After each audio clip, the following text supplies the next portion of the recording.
Taste what the sun makes. Touch what the wind shapes. Hear the songs. Feel the beat. Breathe it all in. Splash.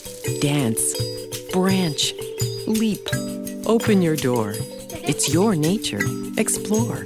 Children's bodies and minds grow better when they connect with nature every day. For great ideas about how you can help the children in your life to get out and grow, visit Nature Explore at arborday.org.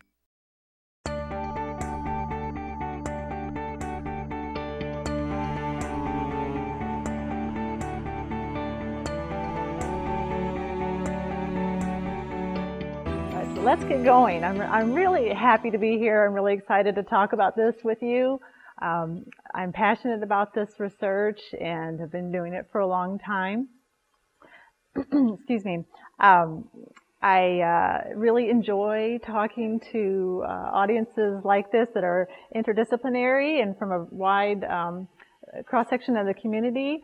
And I suspect that many of you are on what I call the front lines. You're actively working with children day in and day out, whether it's your own children or children that you teach and so forth. And so you're my favorite audience because I know that you'll take this information and actually apply it. And that's really exciting to me. And that's why I do research. Research for research's sake is not always that motivating, but it's really neat to see it get applied. So thank you for coming. And I hope this is useful information for you. I'll just point out about the title, Nature Time. I chose that because we talk a lot about computer time and other forms of activity having a certain set amount of time. And I want to bring to our minds this idea of nature time and that it should get equal value. And I will be presenting, as Julia said, some evidence for why it's beneficial for children and their healthy development, and try to talk a little bit about what are some ways that we can weave nature time into children's everyday lives. In my research, I tend to focus on children's physical environments versus social environments or education or nutrition, some of these other areas. And I've been asking the question, are there ways that children's physical environment can support healthy development? A lot of the literature talks about, focuses on negative physical environment features like lead paint or secondhand smoke or crime. But what are there, I'm an optimistic person, aren't there ways that the certain features can be supportive of children's healthy development? And so that's what we've been looking at. And I think as a society, we tend to take children's physical environment for granted, wherever they are, at school, at home. So long as it's safe from, injury and so forth, we just assume it's good enough and it'll be fine. But I think that there's more that we can do, and I like to make the analogy to just because it's a good visual, of the languishing bean seed. And I do this in part because I know everybody in this room has done this experiment. We were in 4-H or Girl Scouts or school or somewhere where you got the little styrofoam cup with the soil and then the bean seed, and you poked the bean seed down in the cup and you watered it and you were super excited and you took it home. You go like this right now, and you took it home and you showed your parents, and you were like, can't wait to see what it does. And then you put it in your bedroom where it's nice and dark and forgot about it, and you didn't water it. And what did the bean seed do? It grew anyway, right? Because it's doing what bean seeds do.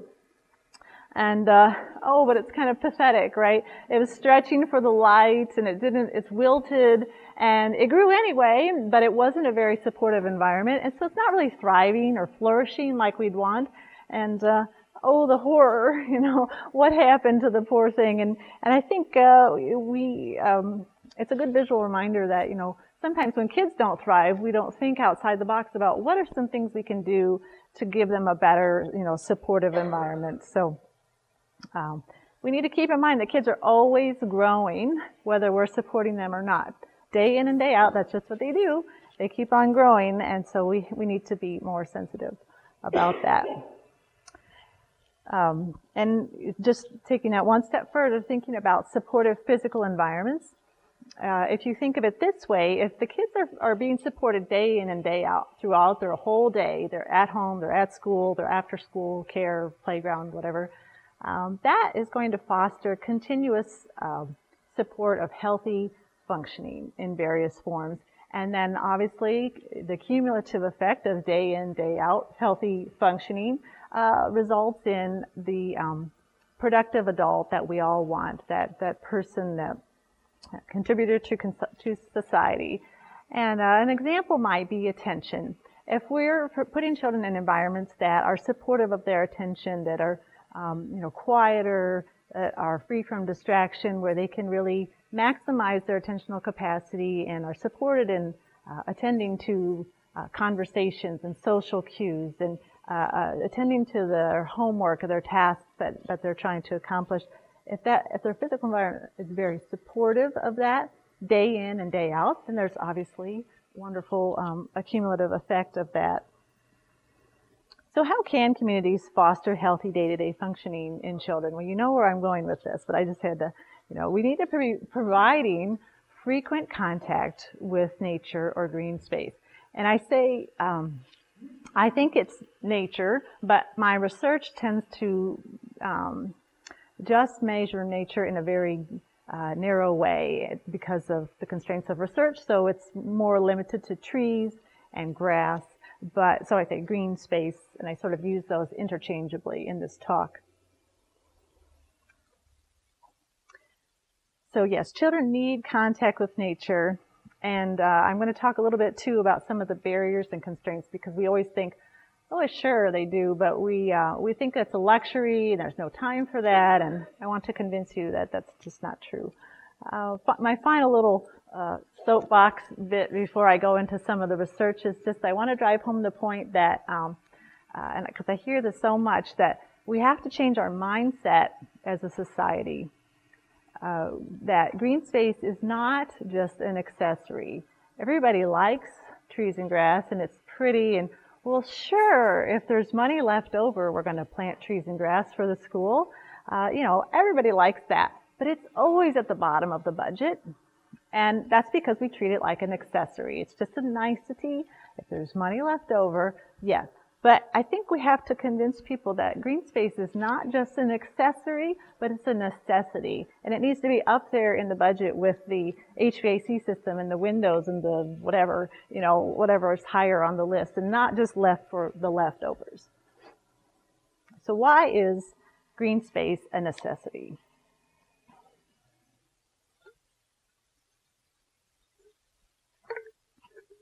I'm going to talk about 4 general categories. First, why does nature help? That for some of you, this might be a really odd thing. Never thought about it before. May not make immediate sense.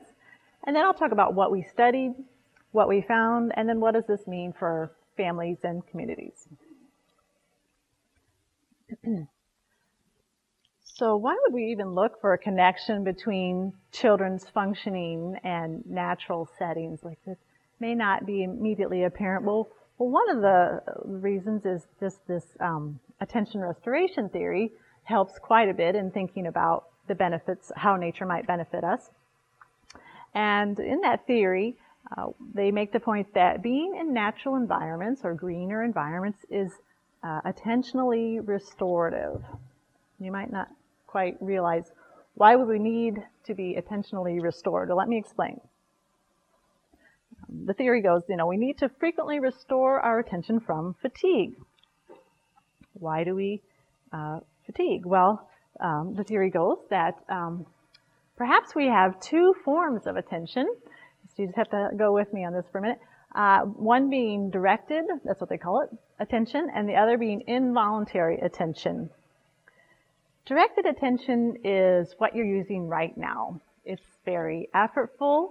It requires you to concentrate, to tune out distractions, not look at your cell phone, not think about what's next, but really just keep pushing yourself to focus on the slides and what I'm saying. And that's what we use most of the time, right? I mean, most of life is directing your attention, making yourself do things that you're not too excited about doing, but it's important.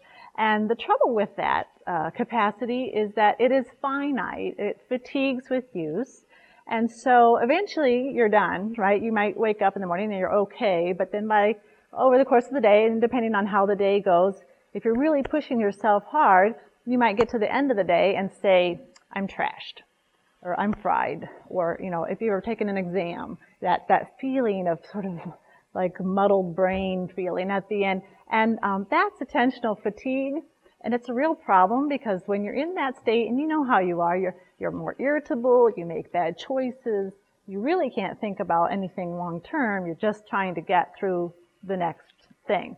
And so it's not a good state, it's actually could be hazardous. And in the theory, they make the point that we do have this other form of attention. They call it involuntary attention. It's effortless. It doesn't seem to fatigue with use or wear out, so that's a good thing. And the nice thing is when we switch gears and we're relying on that involuntary form of attention, we're not using directed attention, and it gets to rest and recover. And so sleep helps recovery, but then sometimes you just can't take a nap. It's just not so convenient. And so maybe a walk in the park would be a different way to let that attention rest and recover a little bit, because you switch gears to involuntary. And the theory goes that it seems to be certain characteristics of environments foster this reliance on involuntary attention. And for example, watching a fire, moving water, wildlife. They included babies, but I would argue only if they're not crying. If they're crying, then it's not so restorative. But so nature seems to foster this mental restoration, which is so critical. It helps us to be at our best. And that's really, really, really important for teachers and parents and the rest of us. But if we're thinking about children, we need parents and we need teachers to not be zapped and mentally fatigued, because they're not going to respond the way they really wanted to respond. They're going to say things they regret later and so forth. And the same is true for children. They need to be restored from fatigue as well. And so they're going to do their best then in their social relationships, in their education, and so forth. So we need mental restoration, and that translates into improved responding to children's needs and improved focus and learning. So that's the story behind the why look at nature, why might it help. What we studied. We've been approaching this from a variety of different angles. One is to look at how we've been measuring various forms of day-to-day functioning, that's what we call it, in children. And one capacity is for self-discipline. In one study, we looked at this. And we measured that more specifically using standard psychological measures of concentration, which you probably know what concentration is. It's staying on task and focusing, tuning out distractions. We also measured children's capacity for impulse control, that is to not act on impulse, but to think things through before taking action. And then finally, their capacity to delay gratification. And delay of gratification is just putting off an immediate but smaller reward in lieu of a larger but have to wait for type of reward. And you've probably all experienced those situations. And those are all really important. Self-discipline and concentration, and you can kind of probably make the connection to how those feed into healthy development in a child. Certainly being able to concentrate is really important. Inhibit impulses is very important. And delay of gratification has been shown to predict many things for later in life. Preschoolers who are good at self-discipline or delay of gratification grow up to be teenagers who make good choices as well. We also assess children's play and creative forms of play. And that's an important variable because play is the work of children. And some people really get that and other people don't. But it is through play that children develop socially, emotionally, cognitively. And it's not something that we should take for granted. And then creative forms of play seem to be particularly good at fostering creativity and mental flexibility and problem solving and many good skills. Communication. We also assess children's access to and interaction with adults in one of the studies in relationship to nature. And that's important for a number of reasons, such as being supervised, opportunities to see adults socializing and learn those skills. And in the study that we did that, it was a particularly critical place for that to be happening. And then the final dependent variable was ADHD symptoms, trying to look to see, do children with attention deficits benefit from time in nature? Is there an issue? She's going to work on the mic for me. Okay. In terms of green space or nature, we tried to measure it in a variety of ways, including assessing tree cover, how much of a space had tree cover, and that was using aerial photos and calculating, the actual percentage of cover that a tree might provide. Grass cover was also assessed in some of the studies. We looked at residential settings and space greenness, where children play and the greenness of those spaces, and then finally where they engage in activities, the greenness of that setting.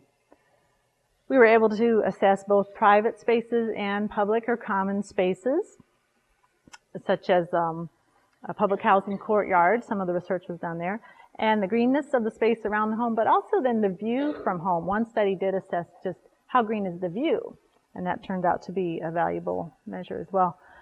I'm not going to go through methodology, but if you're worried about it, I do have a list here just to show that, we were careful in our research, and we used a variety of techniques, including performance measures, parent ratings, raters blind to hypothesis, within and between subjects design, which, both have their weaknesses, but together you start to feel like maybe there's something going on when you have findings in using both designs.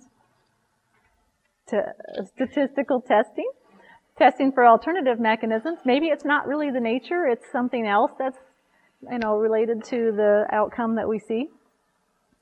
Many different participants, different settings. We were able to compare high versus low green conditions, really extreme ends of the scale. You'll see that in a minute.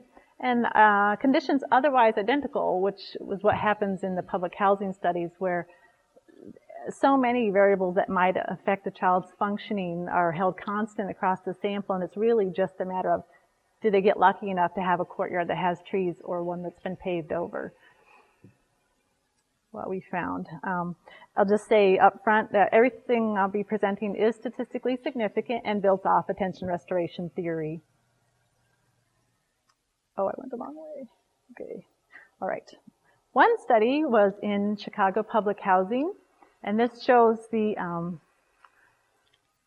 extreme ends of the scale, the barren on the left and the what we called high green on the right. And so you can see it's not really that lush or wonderful, but in that study we were able to detect measurable differences in girls' scores on that index of self-discipline that I talked about. In fact, I have a graph here. On the left is the barren across the bottom of the graph, and then on the right is the very green, so their view is rated closer to very green. You can see it's a nice positive slope, which was a little surprising to us. We thought there might be a relationship. We didn't expect it to be so positive and strong. So it's nice to know that more is better and makes a difference. We also, in that study, assessed, like I said, concentration, capacity to inhibit impulses, and their capacity to delay gratification. And again, there was a link where the greener the view, the higher they scored on all of these. And so in that study, that was just based on views, and view does make a difference. I will point out that you'll notice it was all about girls. We did measure the boys, and they showed no relationship in this one study, which was surprising, given that every other study that we've done, other people have done with children assessing benefits of green space, there's never a gender effect. It's true, if it's true for girls, it's true for boys. And the one thing that we wondered was, we did not measure where the boys spent a lot of their time. And perhaps if we had, and we had assessed the greenness of those spaces, that would have shown a relationship to their functioning. Whereas in this study, the girls were spending a lot of time in their apartment, due to, it was a very high crime development. It was so for safety reasons, and also just a reliance on girls for additional help with younger siblings and childcare. So that was kind of unusual, but generally all the evidence points in the same direction. In a different study, it was a different public housing development. We looked at courtyard spaces again. You can see the high green and the low green, and really not that impressive in terms of green, but compared those kinds of spaces, and again, able to control many other variables. And so it really comes down to just the presence or absence of trees. And in that study, it was an observational study, we found that in the green common spaces, we were twice as likely to observe children engaged in play versus just standing around and loitering, which was, play is a good thing, right? And more likely to be engaged in creative forms of play, such as pretending with figurines or sword fighting with sticks or some sort of pretending. Or the hand clapping games, we also coded that as as creative. And so there was a lot of more hand clapping and jump rope games. And we also found no difference in other activities. So it wasn't like everybody was piled in the green spaces, but when they were in a green space, they were more likely to be engaged in play or creative play. We also found in the green common spaces that they were more likely to be accessible adults. And that's really important. That meant that they were both in the space with the child and they were doing something that the child could have gotten their attention or could have interacted with them if they needed to. It didn't mean that they were always interacting, but that's how we coded it. And so that's really valuable because, like I said, it's a very high crime setting, and so the kids are getting some supervision. They also have an adult that they might be able to socialize with or at least observe as that adult socializes. I'll switch populations here. So that was what we consider a general population. We don't know if they had ADHD or any other attentional needs, special situations, but just generally representative. And then we also, like I said, did research with children who have attention deficit hyperactivity disorder. You've probably heard of that, but it's a disorder where children have attention deficits, and then sometimes they have issues with hyperactivity. And so it's that plays a huge has a huge impact on how well they do in school, how they function in social settings, and it's this is a population who really needs help and needs some ideas for ways to support them. And so we're looking to see, well, does nature time make a difference for them? Does it help their symptoms in any way? One way that we went about this was to just try to find out where kids spent their leisure time after school and on the weekends. We had parents filling out surveys and choosing categories. One of the categories they could choose to describe where their child spends their time is places where there are big trees and grass. And they had these example images to look at. Another, more at the other end of the scale category that they could choose out of many categories was this one. Places indoors where it feels very much indoors. So it's a typical basement family room with the Nintendo and or Xbox and so forth. And in that, we found that, we also had them on a different item rating their child's overall severity of symptoms when they're not medicated. How severe would you say your child's symptoms are on a 5-point scale? And we found that the kids who frequently play, their most frequent play setting was the category of a green outdoor category, also had been rated as having lower ADHD symptoms overall. So there's a link there. We also asked about activities. We had lists and lists of activities. When your child does these activities, what are their symptoms like immediately afterward? And they had to rate them all. And then think about when your child does these activities indoors. And then another list. Think about when your child does these activities outdoors in a green, and we described what we meant by green or natural setting. And then a third list. What about when your child does these activities outdoors in a very built environment? And we described what we meant. And again, we found that they got higher ratings when they did activities outdoors in a green outdoor environment in comparison to activities done indoors or activities done outdoors in a very built environment. And that you'll see, so we just asked about leisure activities, and the scale on the left is much worse, is down low, same as usual. Their symptoms are same as usual afterward is a 3. Some leisure activities, or any leisure activities, leave them in a little bit better shape, a little bit better than same as usual, but green outdoor activities seem to leave them in significantly better shape relative to the other 2 settings. So that was the first study, and it was limited to the Midwest, and we thought, well, maybe there's something unusual about kids living in the Midwest. It's really generalizable to all children with ADHD. So we tried this again, this time nationwide, using the internet. That was really helpful. Could reach a lot of parents. And again, the same results, where kids who frequently played in greener outdoor settings also had lower severity of symptoms overall. And this time with the larger sample, we could check to see, well, does income, predict this? Maybe it's really about their income level and not the greenness of space, but when you can include income, it doesn't explain the relationship. It's still true. So it's kind of nice to be able to test. And then again, checking for post-activity effects on attention. Activities done in green settings is related to reduced ADHD symptoms.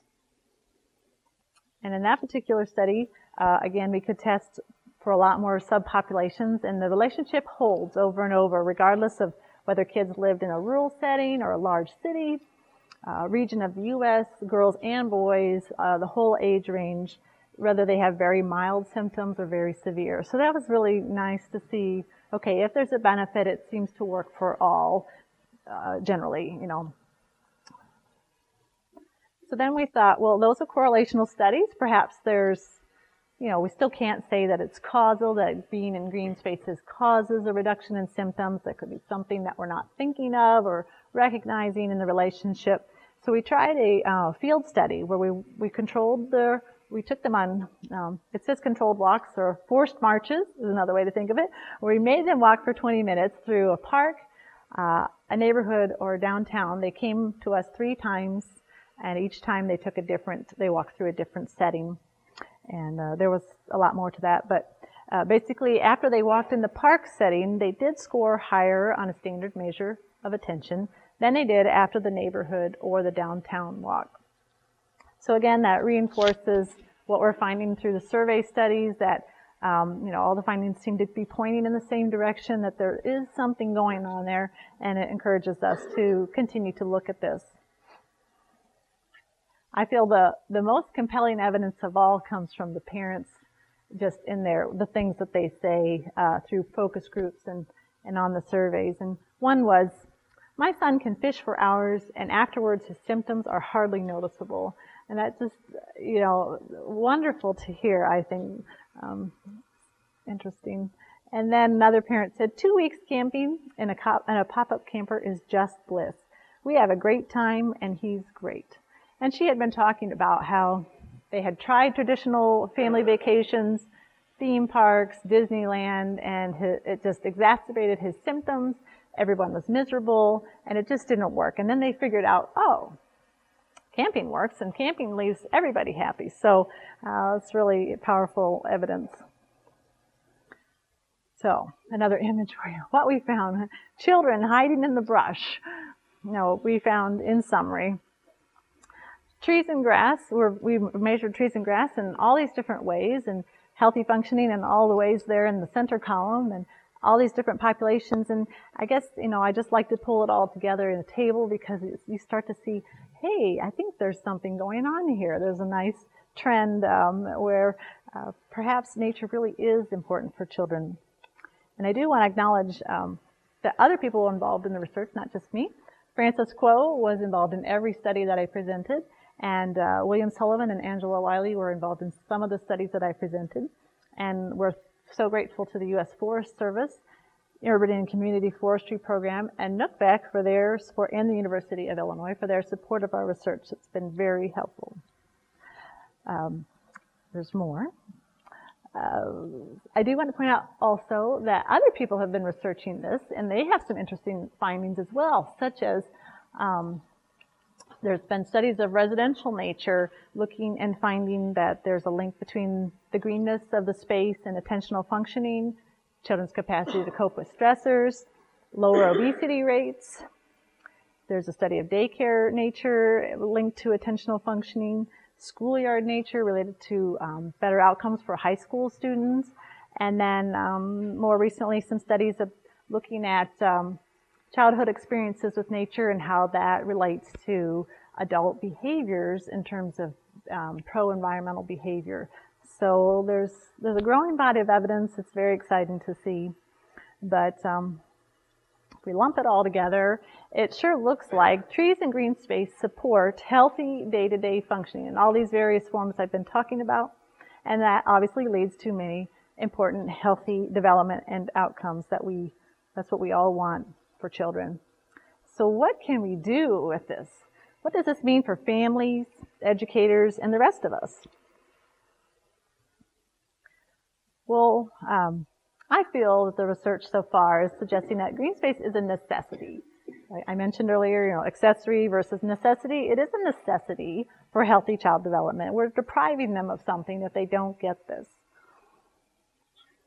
And yet, you have to wonder because it seems like so many of today's kids are not getting outside. And so even if they do have green space accessible to them, they're not using it, they're not in it as much as previous generations. There's a little research documenting this. And I raised the question, is it the screen time? We do have a lot more opportunities for children to be engaged in screen time of various forms, and there's still only 24 hours in a day.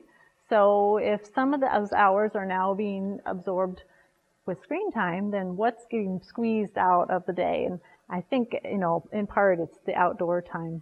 And there are other deterrents too, and you're probably familiar with those, like overscheduling and too many activities, parental fears of letting their children go outside, or it's just not so convenient. They'd rather do things indoors where they can have total control over the situation. But children's nature time is valuable. It does make a measurable difference, as we were seeing in some of the studies, especially in the really extreme situations. And we need to avoid allowing it to just fall by the wayside in lieu of electronics and all the other wonderful things that we have now. And we've got to be deliberate about keeping it a part of children's daily routines. As we saw in the public housing studies, in those really extreme settings, even a few trees make a difference, a measurable difference. That's just shocking to me. We tend to think, well, it just takes so much of a green space to really have an impact, but maybe not. We can't fix all the stressors that families today have to endure, and there's a lot. But we can encourage families to put ourselves in supportive environments, to take those breaks, to get, after dinner or whenever there's a little time, be intentional about getting out to a place that gets parents and kids back to an optimal level of functioning. The research suggests that daily doses, and that might be a new concept for you, of green space might be beneficial.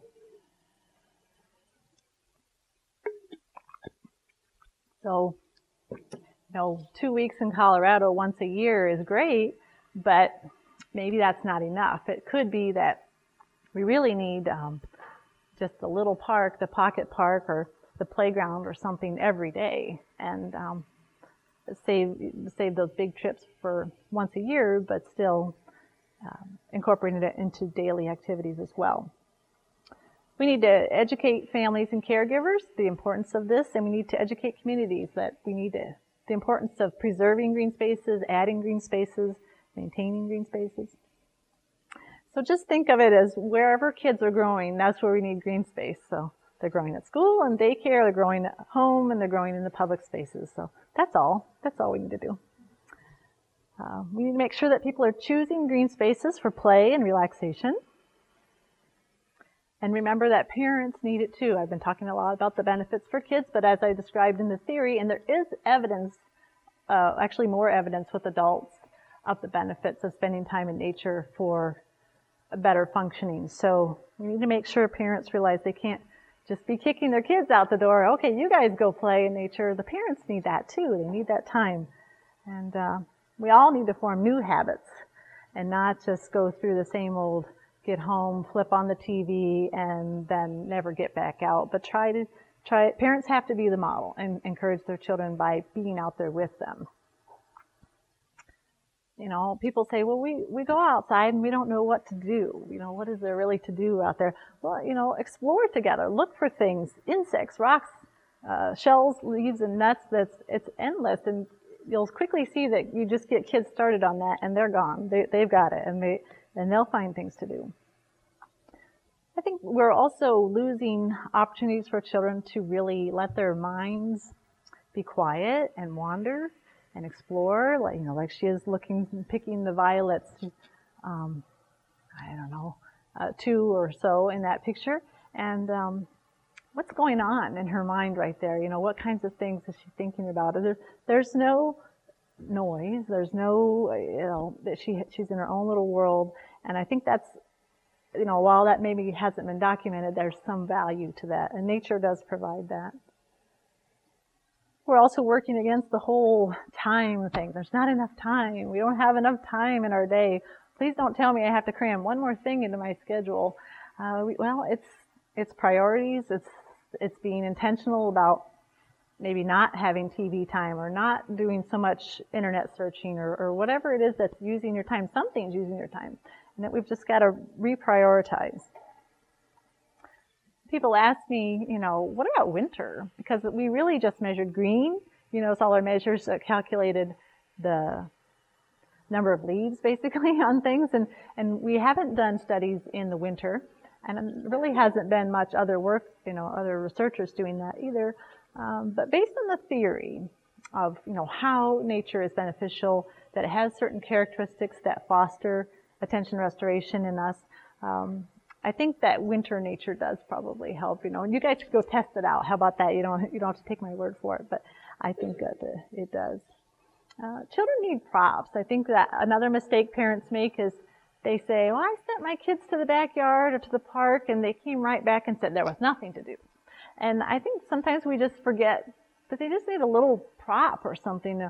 Here's some shovels. Here's a blanket that you can make a tent out of. Here's you know, it's okay to take your plastic dishes and different things like that. They can get them inspired and help them to get going. I think as a society, another barrier, at least in American society, is we're obsessed with cleanliness. Look at all the hand sanitizers and the Tide commercials, and every time you turn around, you know, we need to be cleaner. And that works against this idea of letting kids get outside and get a little dirty. And clothes are washable, and if they get stained, you know, is it really the end of the world? Please don't look at my kids' socks because they're not white. It's just, yeah, I don't care, because I feel like it's important that they get out there, and I'm not into bleach. So we gotta think about this. I love the Scandinavian saying, there is no bad weather, just bad clothing. So, you know, get a better coat if it's too cold, or get better boots if it's too wet. And we'll just get out there. Thinking about green schoolyards and daycares, so, you know, there's so many ways that it can be incorporated into their daily routines. Recess, classroom activities, outdoor learning. Some of the research is saying, you know, even a view might be beneficial from the classroom, from the cafeteria. The high school study was from cafeteria view. So thinking about it in different ways, not just for recess.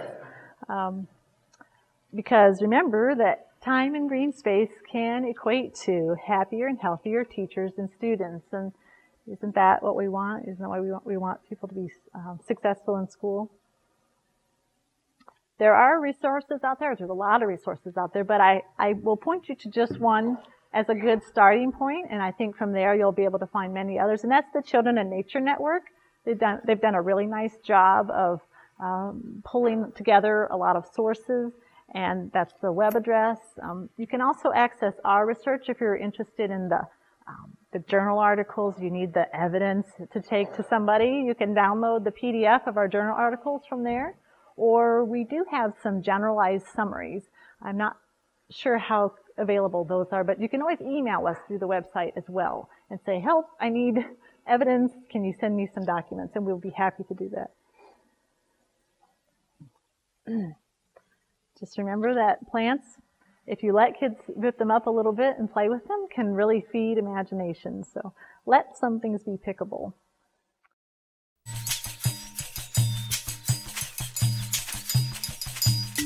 Taste what the sun makes. Touch what the wind shapes. Open your door. It's your nature. Explore. Hear the songs. Feel the beat. Leap like a frog. It's your nature. Explore. Dance like a leaf. Branch like a tree. Splash like a raindrop. Breathe it all in. Children's bodies and minds grow better when they connect with nature every day. For great ideas about how you can help the children in your life get out and grow, visit Nature Explore at arborday.org.